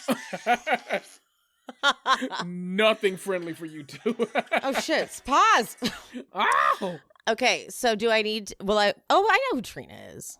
Yeah. Okay. Trina. Yeah. Okay. It's Trina. Okay. Reality TV fan. She's on Love and Hip Hop Miami. So there you go. Okay. So see, the names don't connect. So it's huge. So huge. Mm-hmm. So Candiace is really doing things. Yep. All right. So then Candiace tells him about the invite from Wendy. That's pretty much the bulk of that scene. Yeah. All right. Now, Ashley, Wendy driving up together in the car. I agree. It was odd. So weird. And it felt like what made it so weird to me, at least, was that you can tell, like, it felt like elevator conversation, right? When you don't know the person, you're just kind of like, so how are your kids? What are their names? Dylan, Michael Jr. What are their names? Yeah. Are y'all? It was getting to know you stuff. It was, and it's like y'all have been on the same show. This is the 3rd year now, and y'all still really don't know anything about each other. So it just feels weird. That's why Wendy, if you're gonna like be on this show for the long haul, you need a friend of, or you need, because I don't know if you're gonna make amends with half of these girls, so you might need a friend of to like bring on and like actually be a buffer when you're trying to get to know these people that you've been on the show with for 3 years. You know what? It actually just made me realize that Wendy doesn't really like any of them. Wendy doesn't like any of them. I feel like that's a big part of it too. Yeah, she has no respect for Ashley. Mm-hmm. She doesn't like Giselle, doesn't like Robyn. So it's like, that's why she doesn't know them, because she's like, oh yeah, I gotta talk to you. Mm-hmm. Which is why it was weird when she went to hug Giselle. It's like, you don't like her. Right. So Wendy has this kidney stone, which sounds horrendous. Ooh. I've never had one. Have you? No, I'm praying to God that I never do. Like my kidneys got enough going on. I don't need no damn stones entered into the equation, okay? Ooh. No, thank you. And so on the other Sprinter van, it's so jam-packed. Giselle, Robyn, Karen, Mia, Candiace are on the other Sprinter van. Robyn was not going to come, and Robyn has a bad attitude. She is not into it. No. Thank God Ashley's not on her sobriety kick anymore. I'm like, okay, drop that, please, because that was just weird. Boo, tomato. So Wendy talks about her mom being rushed to the hospital. She starts to kind of choke up, and she realizes that, she's like, if I don't take care of myself in 30 years, I'm going to be my mom, setting us up for her eventually. Like, she's in the trailer, we see her like in the hospital and shit. So the vineyard, they get to the tablescape at this vineyard was fabulous. Yes. Ooh. Yes. Stunning. Beautiful venue all around. But of course Candiace is like, really? But fuck, dude, when they do this flashback, okay, I'm sorry. I know I'm reopening a wound, but when they showed Monique trying to like run back I was like, okay, you guys, like, whoever started it or whatever, but like Monique trying to go back and then having to like, it was a lot. It was a lot. Like, literally went around a producer, ran around a building to go out there. And Candiace was already gone. Like, and she was like airborne. Like she was like both legs off the ground. They were like, "Now, Monique." It was a lot. And Wendy screaming bloody murder in the background the entire time. Yes, that's her. That's who's screaming. Yes, bloody murder. Like, my God, Wendy. I couldn't tell. That's who's screaming. Could not figure that out. Oh, okay. I literally this whole time had no idea who was screaming. Okay, that makes sense. Okay, so they sit down and Giselle brings up those memes about Ashley and Michael's divorce. Look, it was sweet because if there's anyone who understands what it's like to have the whole world dragging your husband, it's Giselle. Absolutely. And Michael is not even speaking to Ashley at this point. Most likely because he figured out she leaked it. I think she leaked it. Oh. My thought was definitely her camp. So do you think it came directly from, okay. Her camp. I mean, isn't that her? Yeah. Same damn thing. Same thing.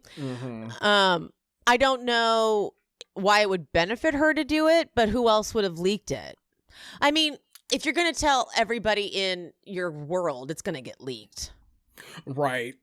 And I'm wondering, like, so my thing, I would have always thought that, like, he would have been the one to do it because I feel like he'd want to get it. He does, doesn't he? He's ready to get it out of the way.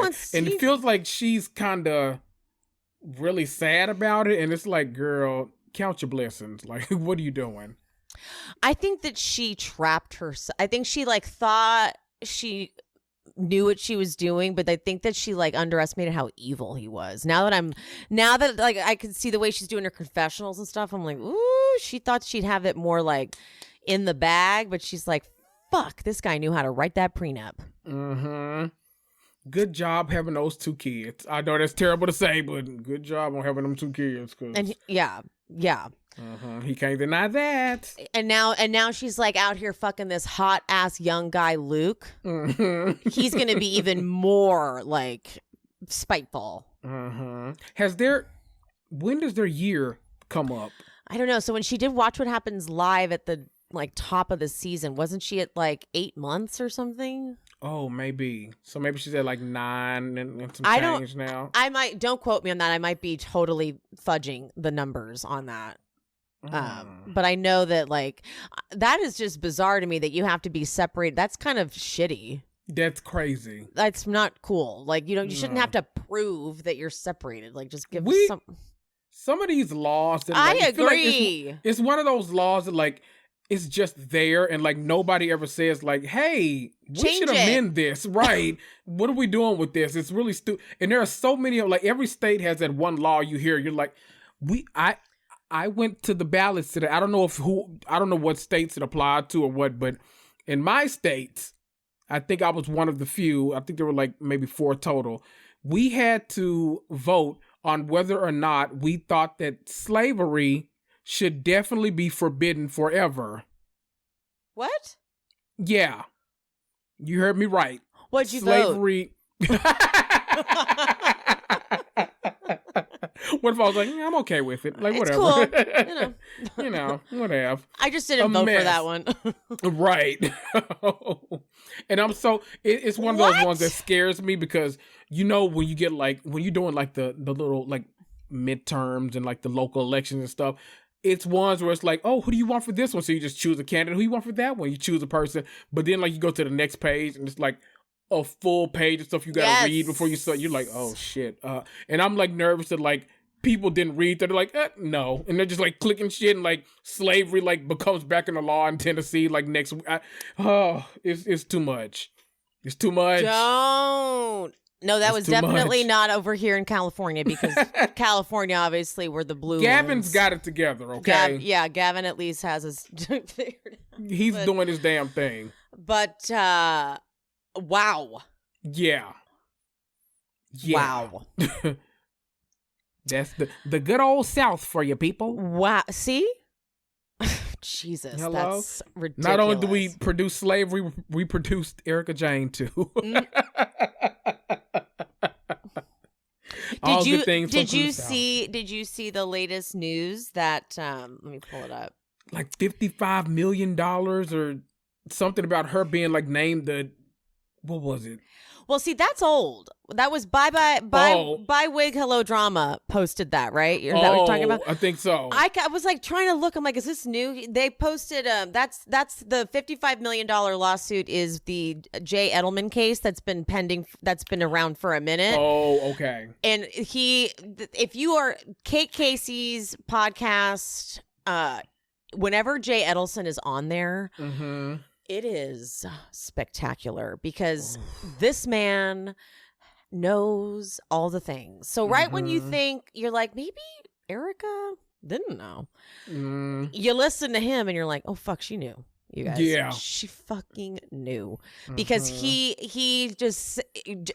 I just do yourself a favor if you need to be re-pumped up about Erica being a bad guy. Go to Kate Casey's podcast and look for anytime Jay Edelson was on. I don't know when they're actually going to trial. He was recently on and I haven't listened to that episode yet. What the fuck am I doing? I haven't listened to that episode yet. Duh. And so but he says they have access to all the footage, not just what we see, but uncut footage. And the clip that by Wig Hello Drama, the Instagram account, the clip that they pulled was him saying there's a noticeable difference between when she's talking when the cameras are rolling and when they yell cut to go to break. Oh. So he's like, you guys, you have to fucking listen to his episodes. It makes you just feel so confident and comfortable in the justice system. That's why when she gets all have you read the news, dismissed without prejudice, you're like, bitch, girl, that's not even the one. That's whenever any of those other lawsuits happen, I'm like, that's not the one we care about. Okay, we don't care about that. I'm always talking about that Edelson case. The Edelson case is the one. But no, the latest news is federal authorities have jailed the former chief financial officer of Girardi Keese on one or more charges of wire fraud. Oh. Yeah. Christopher Kamen, 49, was locked up Monday on allegations he committed wire fraud on September 16th, 2020 in Los Angeles. A few other details were available Tuesday as an affidavit describing the facts of the case was restricted from public view. Girl. Child. Isn't that so good? Isn't this so good? Okay. Uh-oh. Right? I want to see it. Do you realize? Okay. Before I get too excited, because I feel like I've missed some shit. When does Jen Shaw still get sentenced this month? Because it's November. I just it hit me today. Of all things, that's how ridiculous our lives are. Because of all things, I could have I've been like, oh my God, Thanksgiving coming up, anything. I'm like, hold Jen Shaw. the phone. We're gonna Google. I know. I need Jen to know. 'Cause if it's this month, then oh dear God. Shaw sentencing. Oh my God, you're right. It was November. Oh dear. Well, Is it bad that I'm like hoping it hasn't get pushed again? That's so evil of me. No, it's not. Oh yeah, she's the bad guy here. Okay, Not me. wait. Okay, wait. What she wants? November. Okay, it said it's been moved to November 18th. Oh my God. Wait. No. Okay, it was moved from November 18th to December 15th. God damn it.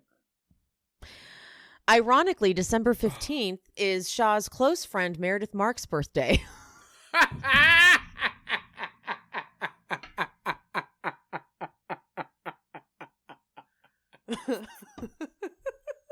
Someone's getting an early Christmas gift. That's amazing. Okay, so December 15th. I should put that on my calendar. I know. December 15th, Jen Shaw's. Oh, it's my friend. It's my friend Joy's birthday too. Oh, well, it'll be a joy for us. It'll be a joy. Jen Shaw's sentencing all day. Adding. There we go, baby. Oof. Good to know. No, yeah, it is. By the way, real quick, Giselle in the yellow dress, and she's never looked better. She's never looked better. I told you, yellow on black skin is just. And also, it's like it's so chic. Yes. She's not normally that stylish. The thing that Giselle just like needs to kind of realize sometimes is a lot of girls on reality TV, they tend to do way too much. Way too much when it comes to clothes, especially. And accessories. Yes. And hair. Too. And hair. God. Yeah. Giselle, the face can speak for itself. You can go way simpler than a lot of these other people. That is such a simple look, but the color, the straight hair, it just... Oh. Tens. Took my breath away. Yes. It was so good. Oh, stop it right now. Like, I know. Just too good. Everything. So good. All right, so Wendy explains this burn game. Yes. Here's what they're going to do. So whoever's in the hot seat, you're going to write down what you have to say to them. Then you're going to tell them what you wrote down, and then they're going to burn that paper. Okay? Yeah. The goal is to take ownership of what is perceived, okay? Giselle has the nerve to be like, Wendy never takes ownership. And I'm like, okay, but Giselle. Well, Giselle, neither do you. Like, see? Okay? This is not exactly the ownership cast. No, so okay. Like, nope. That's kind of Housewives in general, but yeah. Not okay. Yeah. So Wendy puts herself in the hot seat first, and she says one of the things, if you don't have anything negative, you can speak positivity. And so I like that. I like that. That's agreed. As opposed to being like, I have nothing to say. Like, just right. That's shitty. Okay, so Ashley's like, okay, we penetrated our barrier today in the car. Great, cool. Candiace is like, Wendy is trusting us more, and fuck bitches get money. Mia says that she's dismissive, and then they flash back to the reunion, and I'm like, yeah, Wendy, you were real mean to her. Yeah, you see, I know we're gonna get into the whole. Let me just do a brief soapbox. Go ahead. We're going to get into, over these next couple of weeks, a lot more colorism chat amongst the fans, which I never look forward to because they think that colorism kind of explains everything that happens and no one takes into account any nuance. And so it's always just kind of like, well, this happened and this happened. Yeah, but she's dark skinned, so it was colorism against her. And it's like, oh, can we take in some of the other stuff? Like it's weird sometimes that's always the go-to. And so it's gonna get into this situation where Mia is definitely gonna be in the wrong, throwing the drink in Wendy's face. I think that's coming up in the next couple episodes. So her throwing that drink in her face or whatever. And it's people are gonna be like, well, why is no one saying this or that about Mia? And it's like, Wendy literally treated Mia like the scum of the earth for an entire year, and hated everything about her and disrespected her so much. They've never had a positive relationship. And it's all gonna, I know what's all coming. Like, it's gonna be to where everyone's gonna be like, everything that Mia does is wrong, and we need to revere Wendy and her attitude about things because of colorism. And it's gonna get into that Basketball Wives territory, and everyone knows, oh, that's the territory where I had to bow out because, one, not many people have the depth to cover that topic. So I'm like, if you aren't fully grasping what all colorism entails, let's put that to the side and you judge it based on the show. Because if you haven't done the work to fully understand what this means, then let's not do that. Because that then, it's like that thing of where people are like, free so-and-so from jail because there are so many innocent people in jail. And it's like, that's absolutely true. There are. That guy murdered someone, though, so I don't think he should be in this category. It's that situation. It's like, can we just, like, look at it, see the nuance if it's there, and not just, like, I feel like colorism sometimes is the easiest thing to grasp at for people that don't want to hold their favorites accountable for stuff. Do you think Candiace is doing that? Because she's coming to Wendy's defense with that immediately. On social media, I do think so. I think it's all, I hate it so much because we get into this whole, like, aggressive or not aggressive thing. And I'm like, I thought the whole point of, like, the black community saying this was because we didn't want any black person or black woman being called aggressive. But it's just like, no, it's okay with the light skin ones. Just don't call a darker skinned woman aggressive. And it feels like we kind of we get into a situation where it's almost counterproductive. So it's like we could be literally eradicating certain things for our entire community, but we're choosing to only eradicate it for a portion. And I'm like, that's not beneficial. And so when colorism is like the go-to, it's like, if it's actual colorism in play, then absolutely call that shit out. But if it's just that you want to use it because your favorite isn't looking favorable in a moment, that's not okay. Like that's working against what the goal of it is. It gets into that murky stuff, and like, I hated watching on Basketball Wives because nobody on that, I'm sorry, let me be very honest, nobody on that cast was able to discuss colorism. So I don't know why we got into that whole depth of it, because they only saw it as one thing and one thing only, and it was all bad. And the fans just like, yeah, let's jump on this. And I'm like, okay, what are we actually doing with this? So it gets into territory. We're coming up on it because it's gonna. I'm just letting you know right now because I've already seen some blogs like getting into it. So over the next couple of weeks, we're gonna get into that territory where it's not gonna be okay to criticize anyone because we're gonna start getting into those. Well, no, she's light skinned, or no, she's dark skinned, and then it's gonna be a lot of pitting against each other instead of us actually enjoying the show, watching the nuance that's occurring, and actually discussing it and dissecting it that way. So I'm just like mentally preparing myself for all of the underbelly that happens with Potomac every single season. That is just it's a lot to deal with as a fan that just wants to like watch and enjoy the show, especially after like shit like Beverly Hills where you can't enjoy any episode like ever.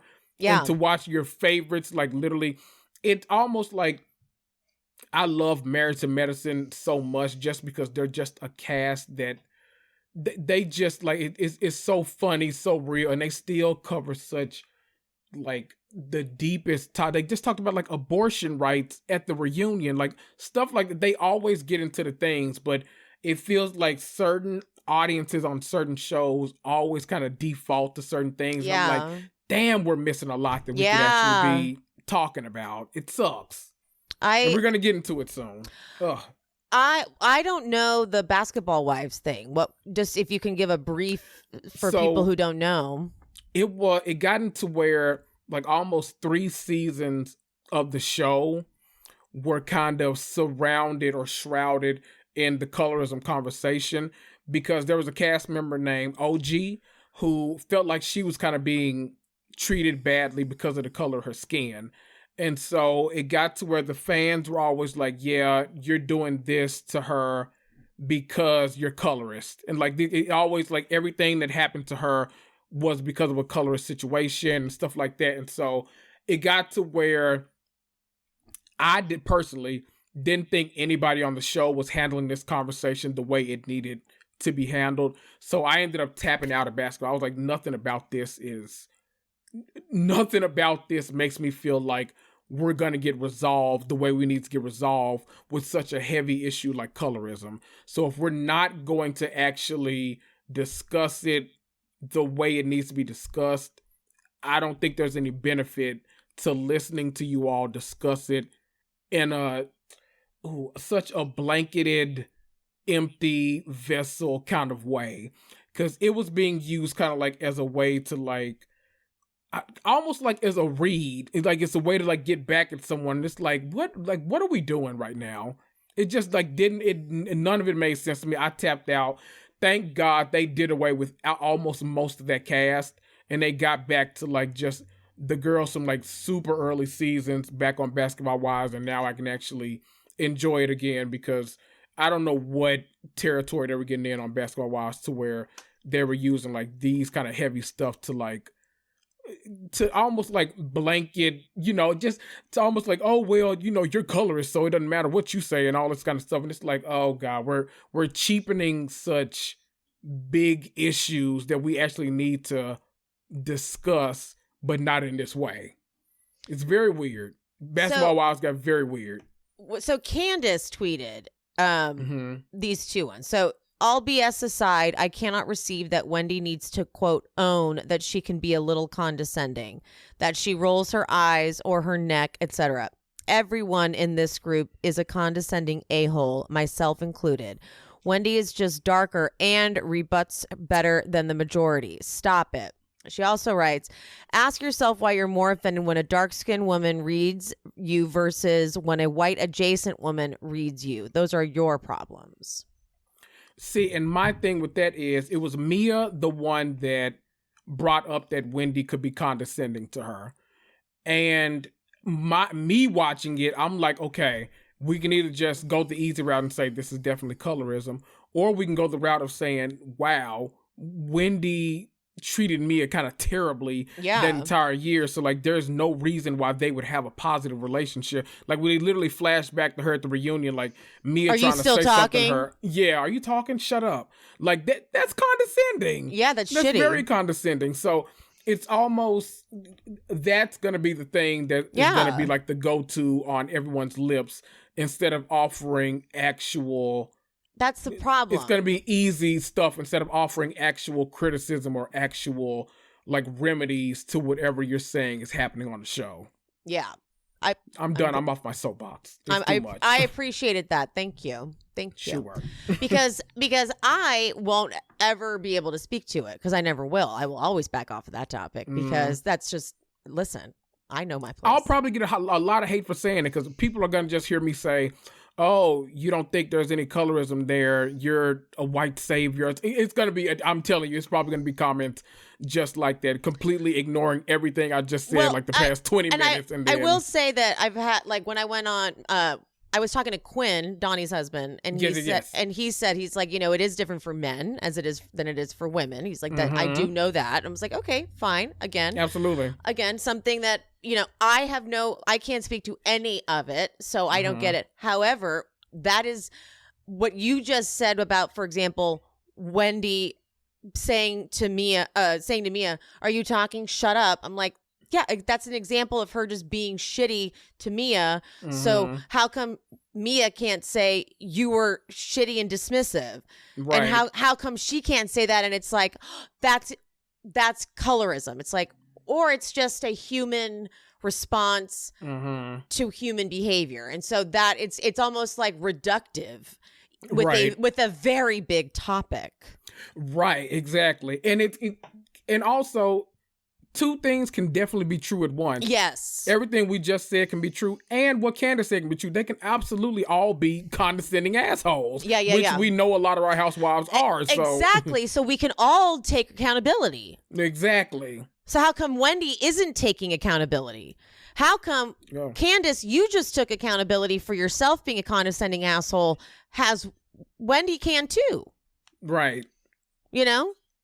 So that's allowed. So we can all take ownership of our bad shit. Yeah.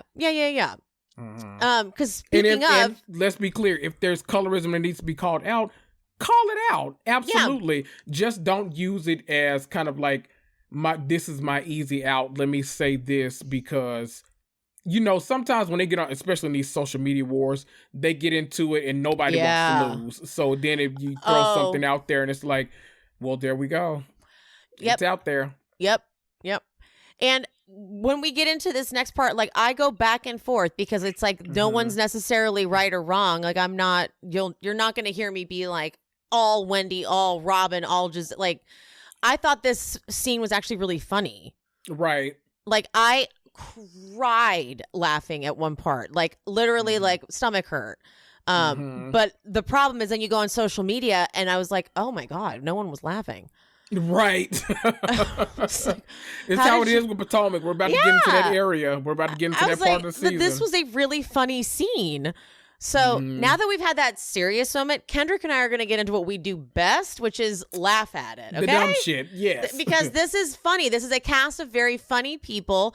It's really not, in my opinion, that fucking serious. No. What they're talking about here, okay? No. These are people coming to work that do their jobs very well, and they did it this episode. Yes. So Robyn's like, we are oil and water, and I'm fine with that. And Giselle goes, ditto that, and ditto what Mia said. And she goes, you went on and I hate Giselle train for a year, and then you see me and try to hug me all fake and phonily.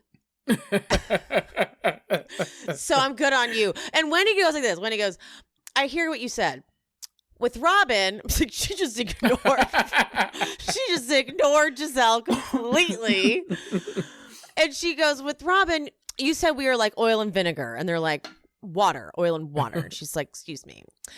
She goes, but Wendy, nice try. She goes, so I own the role I played in making you feel as though we are oil and water. I'm like, listen, that's nice. That's a housewives apology there. That's a good try.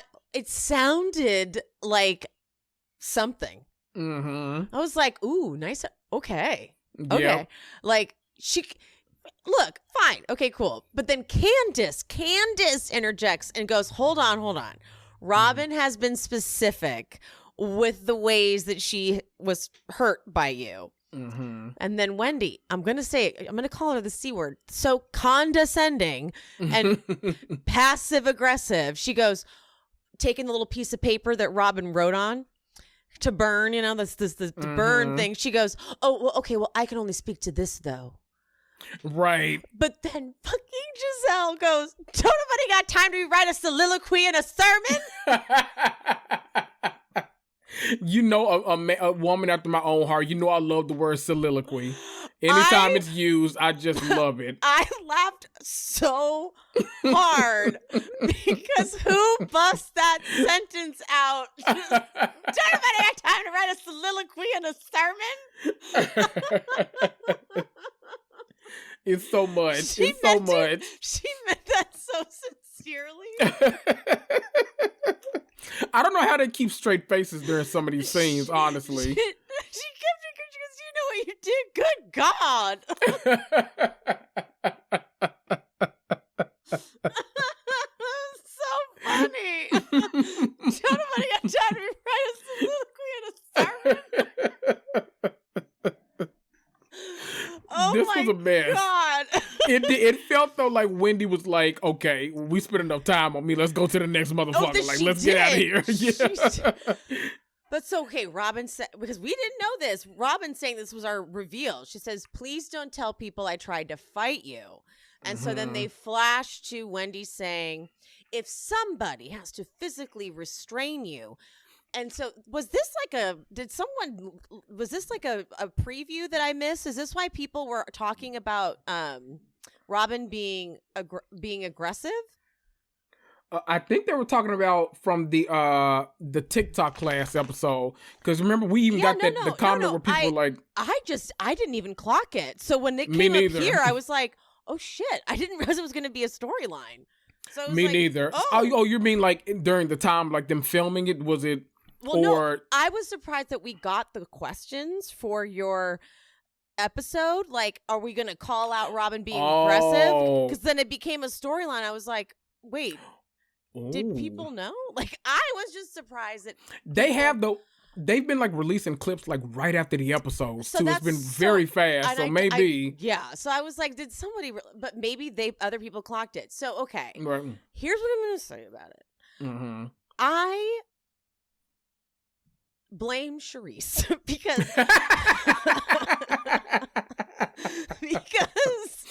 Charisse. I don't know. Listen, I will admit, Robyn does have when they keep showing the montage, I'm like, she does get in people's faces. I'm like, holy shit. Like, I guess I've always noticed it, but like not clocked it until now. So I'm like, I guess she does get in people's faces. But because Charisse did get up, it just seemed like there was such a little space between them that it seemed like Robyn had just stood up and taken like a step or two, and then Charisse like stood up as instinct. But maybe that was instinct because she knows her girl. She knows right. And she knows Robyn will get up in her face. But so like to me it just seemed like Charisse did that. And I even said to you on your podcast, I'm like, I don't think Charisse needed to do that. I think Charisse like did that and it seemed unnecessary.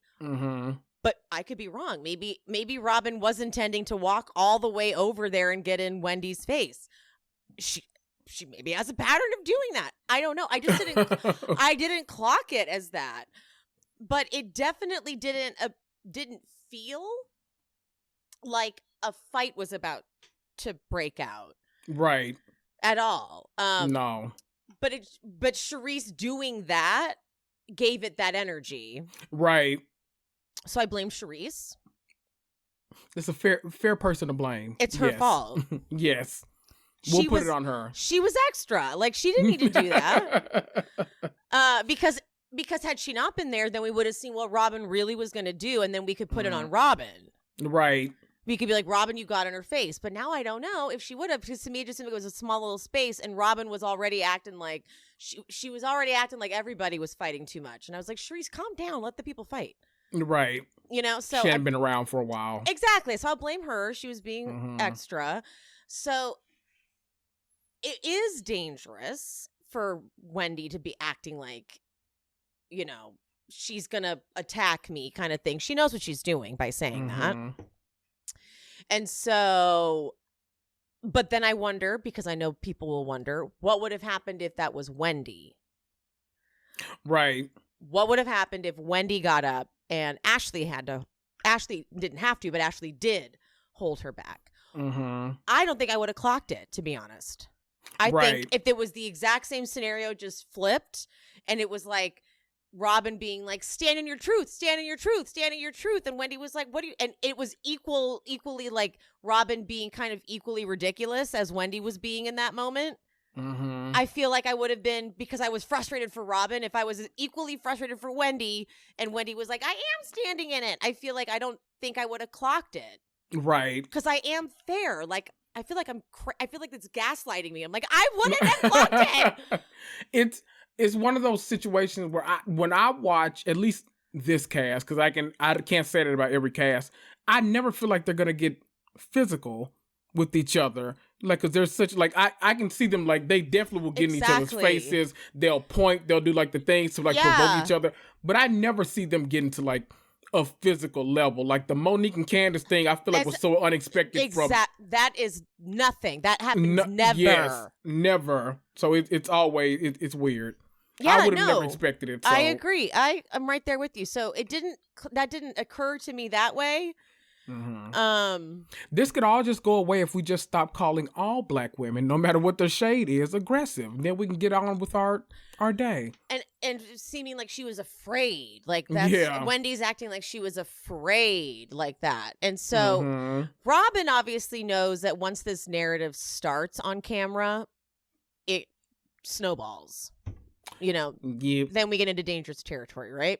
And so Robyn's like, it's dangerous to say that. So Wendy's like, well, it's dangerous to be held back. And then we go, we get into, I'm sorry, Wendy first has to say, maybe you were so drunk you don't remember. And I'm like, whoo, shit. I mean, that's a good line. I mean, although I don't even think they were drinking that much, but although everything's edited, we can't tell.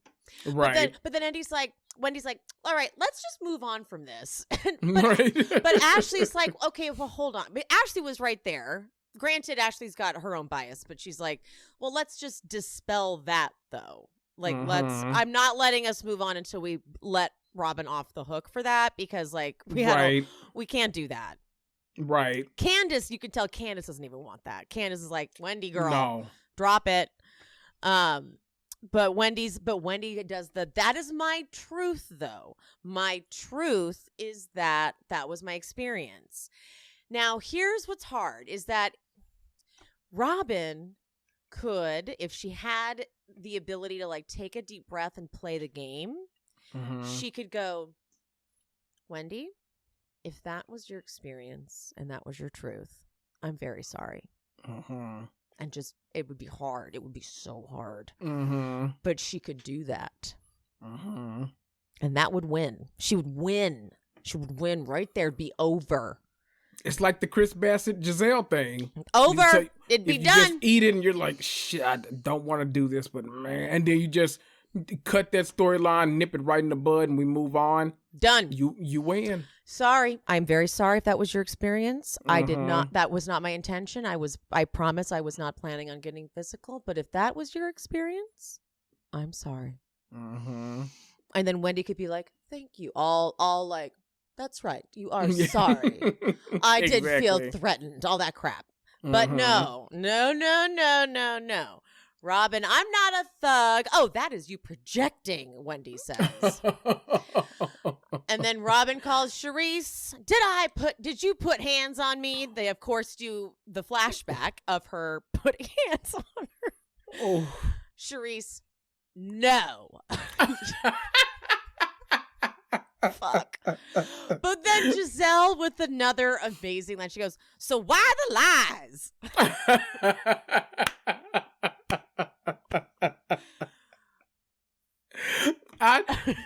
That trio is so funny to me because you can tell when like people have genuinely been friends for a long time. Because like Charisse remembered nothing about that day, and she's just like, no. she could tell exactly what Robyn needed her to say. So she's like, no, right, not at all. Nope. Call me later. Whoopsie. So then, Robyn, you are horrible. Wendy pulls a power move. She goes, why are you yelling? Once you go to whisper voice when someone's yelling, you win. You fucking win every time. Why are you yelling? Why can't you control your emotions? I'm like, oh, Wendy, you're dominating. You're dominating. Well done. Now, Robyn, I don't give a fuck. I don't give a fuck. I don't give a fuck. I'm like, someone's going to mix that into like a rap song or something. Like, I don't give a fuck. I don't give a fuck. But I'm like, but then Robyn leaving, not my favorite. Not my favorite. Going to the van, taking off her fucking boots and everything. I was like, not the move. I would criticize anyone who does that. Yeah. We always like when people stay and play. You gotta stay and play. And even Karen goes, I don't like that. She broke it up. She broke up your event. I'm very sorry about that, Wendy. Giselle's like, she's allowed, but Karen goes, all the screaming came from your side of the table. Karen is just so all about appearances that she's like, no, I need y'all to know it wasn't It wasn't us over here. It wasn't me. We were fine. But then Mia's like, well, she was addressing your response. And Wendy goes, that's not how therapy works. They're like, is this therapy? This is No. this is certainly not therapy. But No. then even Wendy's like, no, this is a vineyard with wine. I'm like, Wendy, you said it was there. Wendy, this you do. Right. This is what happens, Wendy. Oh. This is what you do. You say the thing and then you backtrack. This is where we don't understand what to do with you. Right. What are we talking about right now? And if this is therapy, this is definitely some Atlanta therapy that they go to down there. We've ranted about Atlanta therapy enough. We need some new therapists in Atlanta, and apparently in Potomac too. And then Ashley goes, you know what? That wasn't enough drama for this scene. We can do more, you guys. We can do more. Ashley says, okay, now that Robyn's gone, Candiace, this is a good time to bring this up. Oof. My friend said that Chris was a little flirty at the spring party. Candiace she's like, what is the purpose of this? We were together in my home. And Ashley goes, this came to me recently. She goes, oh, since then? Since then? Yes, actually. Yeah. You couldn't have called me? Wouldn't you rather I tell you to your face? Oof. Oh, fucking Oof. Ashley. And she goes, you want to call Michael a predator every which way? And Candiace goes, well, it's documented. Right. I mean, hello. Ashley always fucking says this. She goes, well, according to the court of law, it's not. Oh, I'm like, bitch. Okay, Erica Jane. Okay, Erica Jane. Like, this is the part of Ashley that really grosses me out, though, is that she still denies that. She's still defending him. It's like, no, dude, Michael like sexually assaulted somebody. Okay. Like, and we had to, and they had to squash it because Michael is powerful and rich. And like, that's like. And paid it to go away. Like, come on now. Like, you're with the enemy now. Like, stop. Right. Cut it out. But this is why Candiace is winning, because she sees the game finally. So she's like, this is the third time someone has come to me in this group about my husband. And then Ashley pulls this card. Why are you getting defensive? Child. Candiace goes, because I see a pattern. And I'm not going to ignore the pattern. Ashley tries it, though. She goes, maybe Chris's behavior is different lately. Has anyone ever brought up rumors before? No, but maybe it's different now. I'm like, wow, you're really trying so hard to create this storyline. Like, because you could tell they had it scripted. Like, they're like, okay, so Chris has never been the bad guy, but maybe now he can be the bad guy because now they're going through something. Because I'm like, guys, wow. Like, you're literally showing us your hand. Like, you're like, here's our cards. This is what we're... Guys, this is bad. And then she goes, Ashley ruined it. Ruined it. This was like, Giselle was like, no, this was, I did not approve of this one. This isn't, we didn't talk about this one. She went rogue. Yep. She hasn't been drinking. She drank some wine. She is not, this is not authorized. This isn't authorized. She goes, even Mia said Chris was looking at her at the spring party. But then fucking Mia goes, I mean, I didn't say it was sexual, but he was staring. You cannot rely on Mia in any sense of the word. No sense. Like, you literally you've told these people. What did she say? She said you were a something bitch or something. And she's like, oh, with Wendy. Yeah. She's like, I didn't say that. And she's like, or something like that. It's like, no. She's like, that's the way I interpreted it. Yes. I'm like, wait a minute. You said that's what she said verbatim. Like, no, there's no interpreting anything. You can't do it. You dumbass. Oh my God. Goodness. But then Ashley shows her. Ashley says the quiet part out loud. She goes, just remember the pendulum always swings the other way. Don't feel good. Do it. I'm like, that's where she ruined it. Ashley, that's the inside of your head part. You don't. Oof. Candiace literally goes, and there it is. What did you just do? You just said the thing that I'm not supposed to hear you say. It's out there. She looks so excited. Candiace goes, I should have kept my good eye on that bulbous ass forehead bitch. I know. I like normally I would be so upset that she's calling out like physical things, but I like Ashley's asking for it. I'm sorry. Candiace always pulls out the physical when she's like at her wit's end with somebody. Yeah, we just got over like neck and ankles, and now she's moving on to forehead. Always. It's very Nene. Yeah, it's very Nene, yes. Yeah. I knew she wasn't no good, and I went against my better judgment, and look at us now. I mean, she's not wrong. Right. The shortest lived friendship in history, I'm telling y'all. Oh my God. And then when fucking Ashley goes, do you want to turn a blind eye? And without, it's so simple. She goes, well, I mean, you would know. Whoops. Oh my God. Literally fucking Karen and Mia both go, ooh.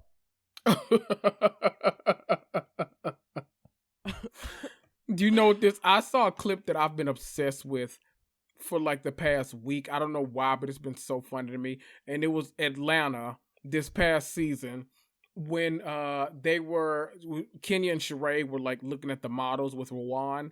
And, you know, Rawan was like so annoyed. She was at her wit's end with Kenya anyway. And so during that thing, like they were talking about models.